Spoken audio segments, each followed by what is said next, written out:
Bodoland academy खुंग्रिं बेवहाय दिनै 2025 मायथाइयाव मेट्रिकआव पास जानो हानाय फरायसाफोरखौ बरायनाय मोनसे फोरबो लोगोसे दिथागिरिफोरखौ लानानै मोनसे जथुम हाबाफारि लादों। थ' हाबाफारियाव फैनो मोननानै खोब गोजोननाय मोनदों। साननैसो सिगां मेट्रिक पास जानाय जोंनि फरायसाफोर बिथांमोनजों रायज्लायनो मोनना गोजोननाय मोनदों। गारजेनफोरनो माखासे मानि खोथा बुंनानै गोजोननाय मोनदों।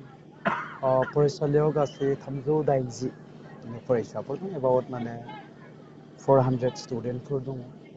400 स्टुडेन्टआ बिसोर साफ्रोमबो जोंनि नैबे ओनसोलनि बा जोंनि न'खरनि जिहेतु फिउचार इयुन थ' बिसोरखौ जोङो गुन गोनां सोलोंथाइ होनांगौनि थाखाय कुवालिटि इडुकेसन होनांगौनि थाखाय जों बिगोमाफ्रा मा बिबान दङ थ' बेफोरखौ बिगोमाफोरजों रायज्लायनो मोननानै एबा बिगोमाफोरनि सिगाङाव बुंनो मोननानै खोब गोजोननाय मोनदों।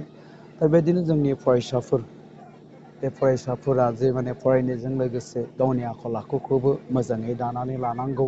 थ' बेफोर खोथाखौ फरायसाफोरनि सिगाङाव बुंनो मोननानै गोजोननाय मोनदों। मानोना एखनब्ला जोंनि थासारिया जोंनि गथ'फोरखौ गाज्रि लामाथिं लानानै थाङो। जाय समाव जोंनि फिसाफ्रा गावनि इयुनखौ दानांगौनि थाखाय खामानि मावनायनि सम, बेबायदि समावहाय जोंनि फिसाफ्रा हरखाब गाज्रि लामाथिं थाङोब्ला निस्सय न'खरजों लोगोसे गावबा गावनि जिउआबो इयुनावहाय जोबस्रांहोयो।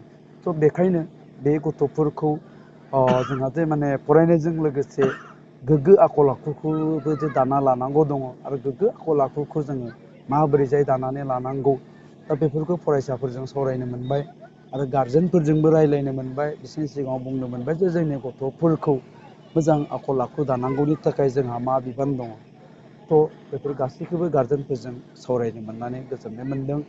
दा लेंहरनायनि थाखाय बड'लेण्ड एकाडेमिनि प्रिन्सिपाल बा बिथांमोननि स्कुल मेनेजिं कमिटि बिथांमोननिसिम आं साबायखर बावहरगोन आरो बेखौनो आसा खालामगोन जाहाथे बे फरायसालिनि गेजेरजों बे ओनसोलनि जोंनि इयुन जोलैफ्रा गुन गोनां सोलोंथाइखौ मोनबाय थानो हायो। फैबाय थानाय समाव गथ'फोरनि फिउचारा जुदि सासे जाफुंसार फरायसा जानांगौब्ला माबायदि हार्डवर्क खालामनांगोन आरो लोगोसे गार्जेनफ्रा माबायदि दिथा खालामनांगौ होननानै सानो?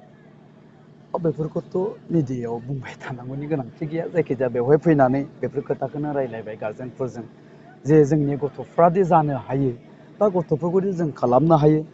साफा गुनि गियानि मानसि, साफा लेखा गोरों मानसि, बिसोरखौ साफा डक्टर, इन्जिनियार, साइन्टिस्ट बा जोंनि जाथिनि दैदेनगिरि जे खालामनो हायो। दा खालामनो हायोब्ला जोङो बिमा बिफाफ्रा गावबा गावनि गथ'खौ मोजाङै जोथोन लानांगोन बा माबोरै जोथोन लायोब्ला जोंनि गथ'फ्रा जानो हायो। बेफोरखौनो गारजेनफोरजों रायज्लायबाय, फरायसाफोरजों रायज्लायबाय।